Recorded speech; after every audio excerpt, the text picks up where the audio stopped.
May isang lugar si ka-TH na kanyang pinagkakainteresan dahil sa meron itong kasaysayan na may kaugnayan sa mga sundalong Hapon noong nakalipas na ikalawang digmaang pandaigdig. Sapagkat ang mga sundalong Hapon noon ay pansamantalang nagkampo dito dahil sa meron silang mapagkukunan ng tubig. Matagal nang naghuhukay si ka-TH sa naturang lugar na ito kaya marami siyang hukay sa iba't ibang bahagi nito. Dulot ito ng kakulangan sa kaalaman kung paano maghanap ng mga lehitimong marka at basahin ang kahulugan ng mga ito. Ngunit hindi naman gaanong malalim ang mga butas na kanyang hinuhukay. Ngayon, sa lahat ng mga butas na kanyang hinukay ay meron siyang nadatnan na isang kakaibang uri ng bato. Ito ay kanyang nadatnan sa lalim na mga 3 talampakan lamang. Sadyang kakaiba talaga ito na labis niyang ikinagulat kaya kinuhanan niya ito ng larawan para ipasuri kung ito nga ba ay isang lehitimong marka. Ang ating nakikitang larawan na ito ay ang aktwal na kuha ni ka-TH sa kakaibang batong kanyang nadatnan. Mapapansin natin na ito ay isang malaking bato. Dito sa bandang ibaba ay kita natin ang kanang paa ni ka-TH. Gamit ang sukat ng kanyang paa ay magkakaroon tayo ng estimasyon sa kung gaano kalaki ang naturang bato na ito. Ayon kay ka-TH, unang napansin niya ang maitim nitong kulay. Pero habang patuloy niya itong nililinis ay meron itong mga bahagi na nagbago ang kulay nito. Maliban dito ay meron itong bilog na butas sa kanyang gitna at marami na rin itong mga malalim na nakaukit na mga linya. Tanong ni ka-TH kung ano ang aking masasabi dito at kung ito nga ba ay isang lehitimong marka na sadyang ang mga sundalong Hapon ang siyang may gawa.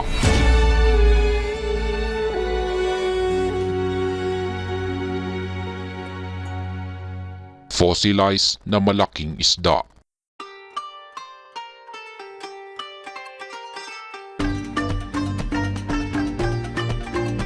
Nang aking pinagmamasdan ng mabuti ang larawang ito ni ka-TH, aking napansin na ang hugis nito ay parang isda. Kaya dito pumasok sa aking isipan na maaaring ito ay isang prehistoric na uri ng isda at ito ay na-fossilize sa haba ng panahon. Sa mga hindi pa nakakaalam, ang mga prehistoric creatures ay sadyang malalaki talaga ang sukat ng mga ito. Kaya kung isa nga itong fossilized na malaking isda, maaaring mula pa ito sa panahon na nabubuhay ang mga dinosaurs o higit pa. Subukan na lamang nating ilapit ito kay Madam Jessica Soho o sa KMJS, baka sakaling sila ang siyang higit na makakatulong dito. Dahil kung napag-alaman natin na ito nga ay isang tunay na fossilized na malaking isda na mula pa sa prehistoric era, ay siguradong sisikat si ka-TH dito. At syempre ay meron siyang makukuhang malaking pabuya dito.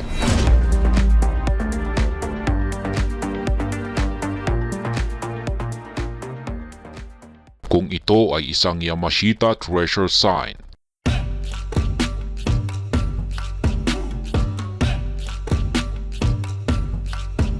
Sa lahat ng mga Yamashita treasure signs na aking naengkwentro ay ngayon lamang talaga ako nakakita ng ganitong uri ng batong hugis isda.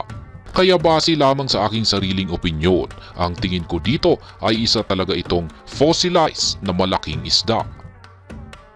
Pero kung ituturing natin na ito ay isang marka kung saan ang mga sundalong Hapon ang siyang tunay na may gawa, masasabi ko na nagpapahiwatig ito ng kahulugang underwater treasure deposit.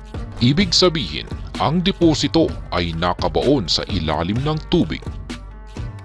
Mapapansin natin na meron itong maraming nakaukit na mga linya, ngunit ang masasabi ko dito ay mukhang sapalaran lamang ang pagkakagawa sa mga ito. Sapagkat base sa aking sariling pananaw ay wala akong nakikitang maayos na mga simbolong binubuo ng mga ito na may kaugnayan sa isang nakatagong kayamanan ni Yamashita. Pero maliban sa mga nakaugit na linya ay meron tayong nag-iisang bilog na butas dito sa saktong gitna. Ito ang parang nagsisilbing mata ng isda. At kung ito ay isang lehitimong marka, ang basa ko dito ay treasure on the spot. Kaya sa kabuuan, ang deposito ay nakabaon sa ilalim ng naturang kakaibang bato na ito. Ngunit medyo hirap tayong kunin ito dahil sa nasa ilalim ito ng tubig. Pagdating pa lamang dito sa kalagayan na nahukay ni ka-TH ay kita na natin ang tubig nito.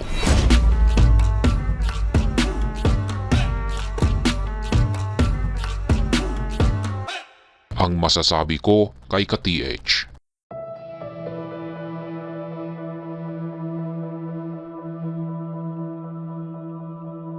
huwag mong babasagin ang naturang bato na ito dahil masasabi ko na mababa ang posibilidad na ang deposito ay nakabaon sa loob nito.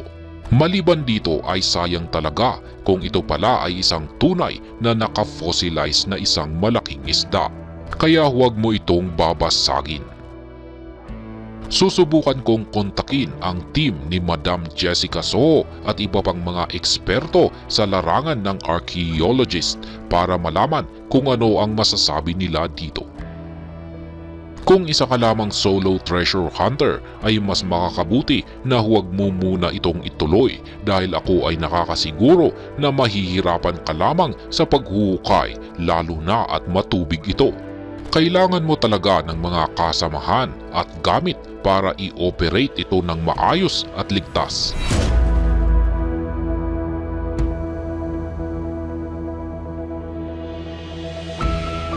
Maraming salamat sa panunood at happy treasure hunting sa inyong lahat.